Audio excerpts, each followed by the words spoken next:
Everyone, Birdword 17, final Birdwords before tomorrow's NFL draft, and a big one too, a big move today, and let's not even delay. Let's get let's just get right into it. Robert Gronkowski is going to be making his return to the NFL. The former New England Patriots tight end apparently wanted to return to play with his former quarterback Tom Brady in Tampa Bay after the quarterback left New England to go play in Tampa. And yeah, so Gronkowski, who a few weeks ago was wrestling in the WWE, is now making a grand return to the NFL. The rights to Gronkowski were traded from the New England Patriots to the Tampa Bay Buccaneers for a fourth-round pick. The Patriots also sent a seventh-round pick along with Gronkowski in the deal. A very interesting deal. I'm surprised the Patriots were able to get a fourth rounder for him, even though they had to send a seventh rounder along with him. Seventh rounders are essentially just worthless, like getting a fourth rounder for a player who is retired is a pretty big get for them. So shout out to Bill Belichick and his amazing ability to negotiate trades. The Buccaneers, I guess on their end, they're taking a risk. Obviously, Gronkowski was one of the greatest tight ends in NFL history when he was playing last. So it's not like it's a dumb risk to take. You hope that he will be able to return to form and become a great football player again. But also, it's really hard to kind of get back into football shape like that. Apparently, he has been training. When he was down in Florida training for the WWE, he also was training to get back to the NFL because he heard about Brady moving to Tampa Bay, but it doesn't seem likely he'll be able to reach his former peaks. Apparently he's lost a lot of weight. He's a lot smaller now. Just a year away from the game, not just weight training, but just practicing the game in general. He hasn't been running routes. He hasn't been practicing his footwork or any of that stuff for a year now. And the idea he'll suddenly be able to get all of that back immediately is the Bucs are hoping. Must be really optimistic in his ability to do that because he probably won't be able to. But yeah, it feels like it came out of nowhere. 2 weeks ago, there was a report by that Twitter dog Leroy Insider. I believe he has some link to Barstool Sports, reporting that Gronkowski had heard about Brady moving to Tampa Bay and wanted to make a move. Nothing really happened for a bit, so everyone just kind of wrote it off and forgot about it. And then out of nowhere, it happened really fast today, an Adam Schefter tweet, and then Ian Rappaport and Adam Schefter both tweeting about it, and then within an hour, Gronkowski was traded. And if you see here, most receiving touchdowns for Tom Brady, Gronkowski 78. The next guy is Randy Moss. Obviously, Randy Moss got majority of those in that incredible 2007 18-1 campaign, not 19-0, 18-1. Edelman only had 36. I feel like Edelman's been around for so long, you'd think he'd have more, but yeah, by far Tom Brady's favorite target in his career. It also puts O.J. Howard, the Tampa Bay Buccaneers tight end, into a weird spot. Obviously, last episode I talked about O.J. Howard and some trade rumors with him. He's a very talented tight end who seems to have never really truly found his footing in Tampa Bay. Was the subject of trade rumors at the deadline last season, and now once again has been the subject of trade rumors as we head towards the NFL draft. This almost confirms that he will probably be traded, if not on draft day itself, then at some point during the offseason. I would love them to try to run the two tight end set with Gronkowski and Howard, just kind of how the Patriots did in the past with Gronkowski and Aaron Hernandez. Obviously, Howard and Hernandez are not very similar. Hernandez is more of a red zone threat, while Howard's more of a deep threat guy. But running those two tight end sets with Tom Brady were deadly in New England, and I have to imagine they would be deadly, especially deadly in Tampa Bay, especially with someone like Chris Godwin and Mike Evans playing outside of them. That's an incredible four-man receiving group. Chris Godwin, Mike Evans, Rob Gronkowski, and O.J. Howard. But Howard is likely out the door now. I have to imagine any value they would get back in a trade has probably plummeted because they have basically no leverage anymore. They can't really say, oh yeah, you don't want to give us the third round pick we want, we're just going to keep him. They can't really do that anymore. Now they kind of have to deal him away because he wants to be a tight end one. He wants to be a primary receiver. He obviously wasn't getting that in Tampa Bay with the other two around. Now he's not even the top tight end anymore. He's definitely going to want out as he's entering a contract year. And whatever team trades for him might also have to pay him big money. So we'll see how all of that goes down. But overall, interesting move for the Buccaneers. I mean, fourth round picks aren't like super premium picks, anyways. It's not like they sent a second or a first or something, but it feels like they did overpay. They're buying more on name than play. I'll be interested to see how a guy transitions back from football after being away from the sport for a year and even entering like WWE. I'm not sure, like, I mean, I don't know if Gronkowski was doing like steroids or anything, but I know it's a thing in WWE. Like, a lot of those dudes are like super roided up. So I don't know. I mean, I don't know what Gronkowski was up to, but yeah, like if he's roided up, I'm not sure how he's gonna pass a drug test now in the NFL. We'll see though. Just overall, a really random, interesting move on a Tuesday afternoon that doesn't really make sense to me. Yeah, just seems like the Buccaneers got they, even with the Brady move, they just got allured by a name. You know, I don't think Tom Brady is the quarterback he once was. Gronkowski certainly can't be the tight end he once was after a year away from the sport. Just interesting moves from the Tampa Bay Buccaneers. In other Patriots news, they revealed new uniforms for the 2020 season. One of a few teams to do so within the past week or so, the Atlanta Falcons, the Cleveland Browns, and Tampa Bay Buccaneers also recently released new uniforms. The Patriots and the Chargers also did, but we're going to look at those second. The Patriots are one of my favorite in the league now. Really like these. Let me go down to this is the actual reveal video here. Also a very simple reveal video compared to a lot of the others. This is an ad for DraftKings, but simple reveal video compared to a lot of others. Didn't try to like buy in or like sell us on any historical nostalgia or like this represents the city, blah blah. No, like it was just like, hey, you know our colors. Here's a bunch of, why is it not working? Okay. They have a photo gallery of it down here. But yeah, they're like, all right, yeah, you know our colors. This is how we look. So yeah, this is their white uniforms. I know a lot of people were critical of these shoulder stripes here. I think they could be a little less bold. They probably should be a little smaller, or maybe they should only have one stripe, or maybe no stripes at all. But I mean, they're fine. I think Twitter likes to overreact a lot sometimes. But yeah, these are really nice uniforms. There's a better look. Yeah, this is the better look at the shirt. Yeah, I mean, like, these uniforms just feel very Patriots. They perfect use of the color scheme. They're nothing too flashy. Very, very basic, but also somehow exciting. I mean, yeah, like, everything about them just screams Patriots to me. These are the blue ones. I think these and the white ones are the only ones they released. So I don't think these are color rush. I think these are just basic away jerseys. So we probably will see another color rush uniform come through within the next few weeks. It probably will be white pants, white shirt. I know their last color rush uniforms were also white, and yeah, like just great simple uniforms. Not really even much to say about it. Just keeping it simple. New England Patriots, another team that kind of kept it simple and also knocked it out of the park and created my favorite uniforms in the NFL, the Los Angeles Chargers. These are amazing. Yeah, just overall great uniforms. They already had one of the better color schemes in the NFL. The like powder blue, the bright yellow, it just works so well together. These three at the end in particular are some of my favorites. This one I believe is a color rush. It's like if they draft Tua Tagovailoa, a player I really like, I think I might consider buying a Tua Tagovailoa color rush Chargers jersey, because this one right here is so nice. Just a dark blue with like the goldish dark, even like a darker yellow than their yellow, more like a gold. The navy and gold is just perfect. These look like actually like Navy midshipmen almost, right? Like a little. Yeah. They super nice jerseys. I'm usually not even a fan of the numbers on the helmet, but even in these, like the numbers on the helmet look pretty nice.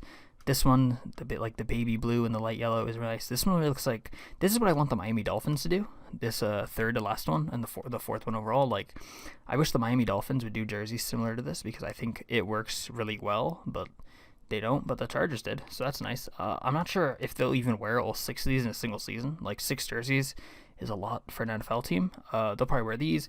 I believe these two or this one and this one are their basic jerseys. But yeah, like I think they'll probably rotate these 3 in throughout a couple of years.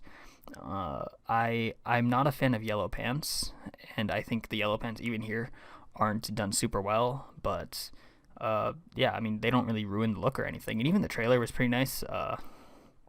They it obviously is a kind of throwback. I like these. Okay, wait, hold on. I like these like little emojis they throw in, the Charger style emojis. They're super cool. But yeah, obviously like throwback to the past.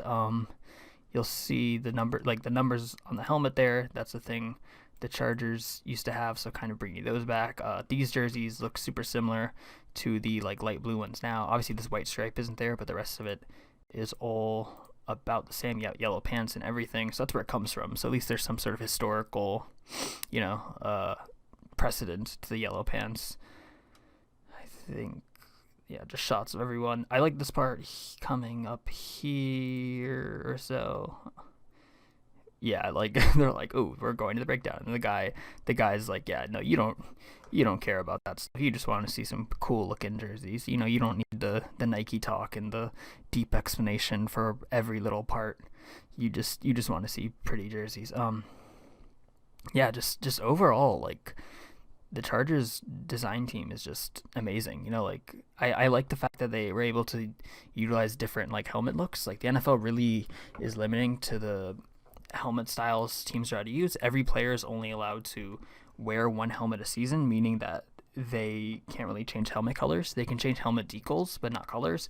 So I guess like changing the decals though, it looks really nice, and makes every jersey feel like it has some sort of unique identity. And there's no jersey where like the helmet's a different color than the jersey, which the Los Angeles Rams kind of had that problem, despite the fact that they also were a team who changed around helmet decals a lot. And at the end of this trailer, they have shots like, yeah, renders of the stadium. Let's go back to the one here there. And this stadium is gorgeous. I think like I don't know if it's even like officially built yet, but it should be ready for this. God, yeah, okay, okay, we're gonna miss that first shot, but yeah, this ring up here reminds me a lot of the Atlanta Falcons Mercedes-Benz Arena, except the Falcons only have the videos in the inner ring, not the outer ring. So I think it's cool to also put on the outer ring. If you look at this thing is huge. What is this? 1, 2, 3. 4, 5, 6, basically like 6. I guess you say 5 because some of these kind of mesh into each other, but like 6 or 5 different levels. Like Chargers aren't that popular. They're never gonna fill the stadium. Why does the stadium have to be this big? But yeah, no, it's a gorgeous stadium. Every mock-up I've seen of it, CBS showed a few of these mock-ups last season during Chargers games, and it's just like, wow. Like I mean I live in Virginia, so unfortunately I'll probably never end up watching a game in this stadium, but it's definitely a place I definitely would love to visit one day if the Detroit Lions are playing next time they play in LA. If I can, I would love for a chance to go watch a game in the stadium. Tickets probably be cheap too. Might as well probably get tickets down here pretty easily. Yeah, love those emojis. They even say up here, mine is the typical uniform unveiling cliches. None of that Nike speak. None of the Tennessee Titans where it's like the little nooks on each number represents the little nook on Tennessee. It's like, shut up. Like just show us good looking.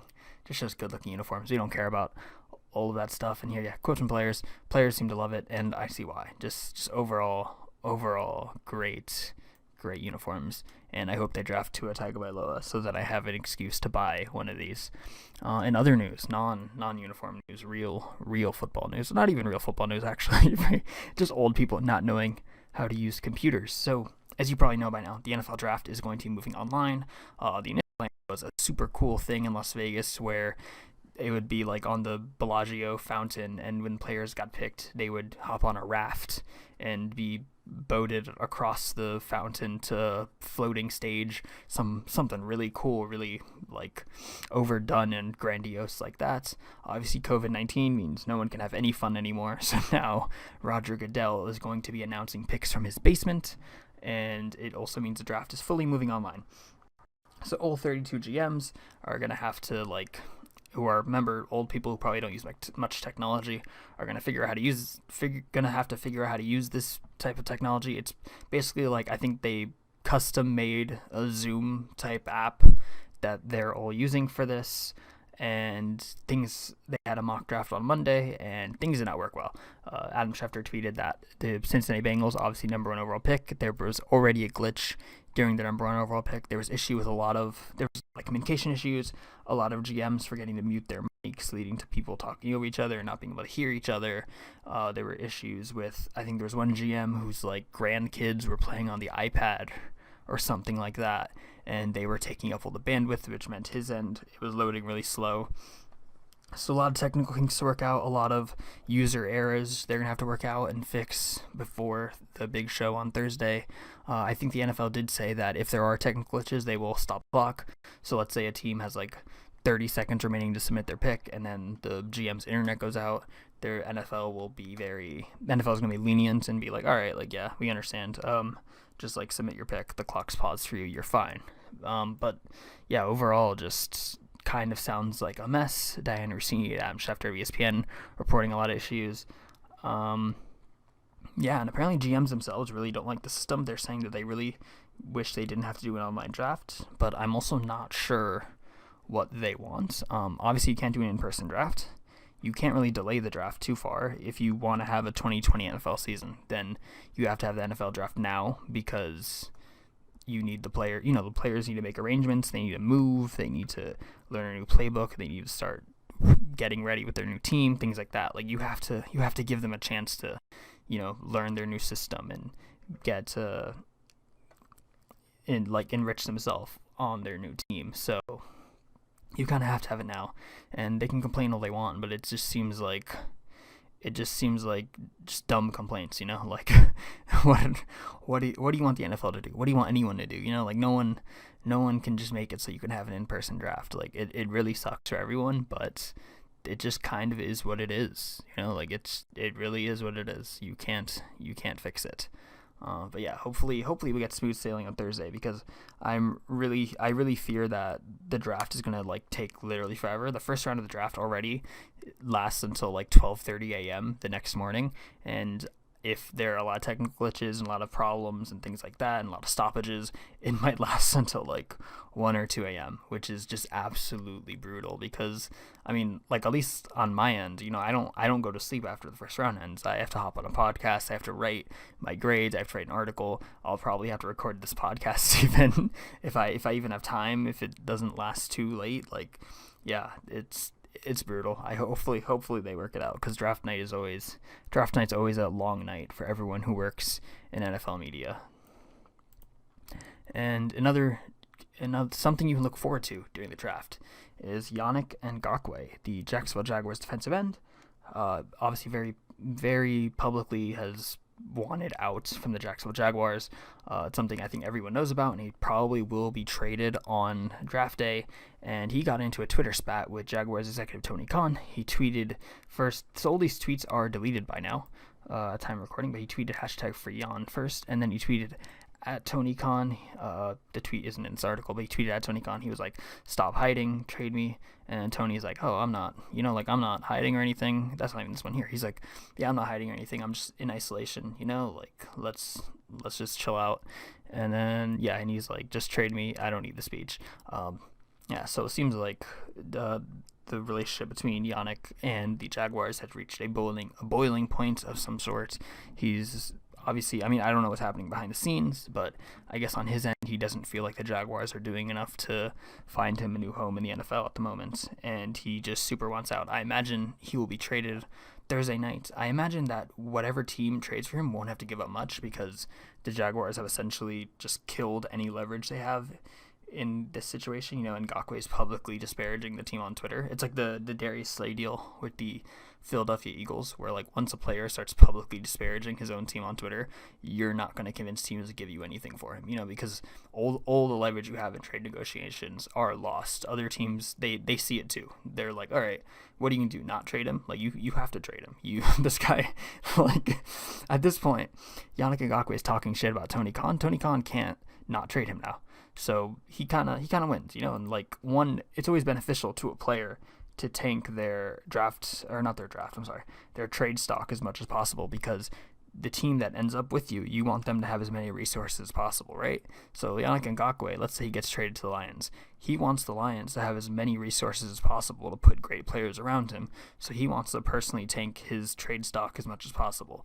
So this is actually strategically, I don't know what's going through his head, but strategically this is a good move for Ngakoue, as bad as it looks, because I feel like he's going to get paid either way. Whichever team trades for him is going to pay for it. He's going to pay him like the money he wants. He's going to make a lot of money no matter what. So he's tanking his trade. He's tanking his team's trade leverage, kind of screwing over the Jags by helping himself and helping his future team. So going over to his Twitter, he did delete, as I mentioned, he did delete all the tweets to Tony Khan, but he did tweet one funny thing here. He's like, to my new future team, whomever it may be, I can't wait to bring great discipline, integrity, and work ethic to that new city. Wherever I may land, you're going to get the hardest working defensive end in the league, which is, I feel like his agents either logged into his account or just texted him, probably like straight up logged into his account and was just like, oh boy, let me clean this up. I don't want this guy to just make an enemy out of everyone in the league. But yeah, I mean, it's hard to sell himself on discipline now, but I don't know if the great discipline is something I still believe in. But work ethic, yeah. I mean, obviously, the hardworking player, it's hard to play as well as he does in the NFL. But yeah, just a fun. This probably wasn't for him, probably from his agent tweet here. And yeah, that's all we have for today. Really excited for the NFL draft. If you are a reader of Pride of Detroit, I will be appearing on the Pride of Detroit live Zoom, where we're going to be streaming while we watch the draft, giving like pick by pick analysis and just kind of hanging out, like a fun thing. So it'll be on my Twitter, so make sure to stay tuned for that. I'll be back Friday, hopefully. If the draft doesn't last too late in the night, then I'll have a chance to record another one. And I'll have like a pick-by-pick analysis again, like just run through every draft pick from the first round and just what I think about it, just maybe even giving quick grades. So look forward to that. And if you saw my Jake Fromm quarterback film breakdown, I'll be posting more of those as the quarterbacks get drafted. So like Joe Burrow, I'll probably post his on Friday. Tua Tagovailoa, probably his on Friday after they get drafted Thursday. And then like so on and so on for the quarterbacks who get drafted that I have those for. Yeah, so thank you so much for watching and listening.